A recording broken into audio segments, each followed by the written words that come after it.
Butch was asked to speak over in Sun City in South Africa, and he was actually the keynote speaker. And I was very excited to go. And actually, our twins were just turning 1, and so I was a little apprehensive too, because I didn't want to leave them their very first birthday, which I know they probably will never remember. But I just thought it was a great opportunity for me to go to South Africa with him.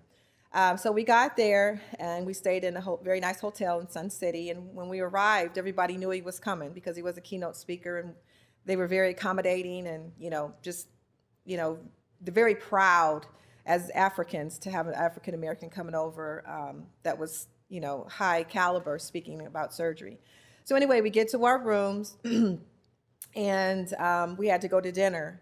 And so we were, getting dressed for dinner, and Butch was in the bathroom getting ready, and I was kind of trying to take a cat nap before it was my turn to go into the bathroom as well. And I heard a crash. And as I had said before in my chapter, there are times that I lived with fear that something was going to happen to Butch, like somebody was going to call me and say, oh my God, he had a heart attack. And so I lived that kind of anxiety daily.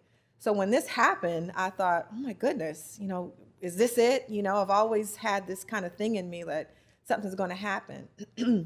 But I yelled and I said, Butch, are you okay? Are you okay? And he said, Dana. And so I jumped up quick and I ran into the bathroom, and he had sat on the toilet and broke it. I mean, it just broke in half, and he was there on the ground with it. And he looked up at me like, please help me, Sorry.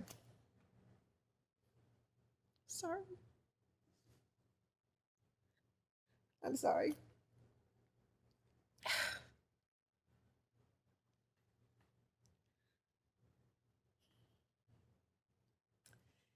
I'm sorry, this story gets me every time. I guess he just looked so pitiful to me. And once again, I wanted to help him, and I wanted to rescue him for the situation he was in. So I had to put on a brave face and say, listen, come on, it's fine. Let's get up. We're going to go downstairs and we're going to tell these people what happened. And it's going to be okay. We're going to be fine. But inside, I was dying. I mean, I think that was the breaking point for me. That was really hard, because this was hard for me too. And I was trying to be brave for him so he wouldn't fall apart. So we did go downstairs and we told the people what happened, and they were so kind and so accommodating. They allowed us to change rooms. And, but, I had to be that pillar for him, but I didn't have anybody for me to lean on at that time. So I was humiliated. Yes, I was embarrassed. I also felt so bad for him, because here he was coming from the United States, representing, I think it was Yale at the time. And this happened, and so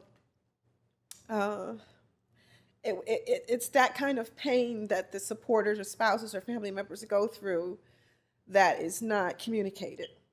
And so that was a very, very difficult time for me.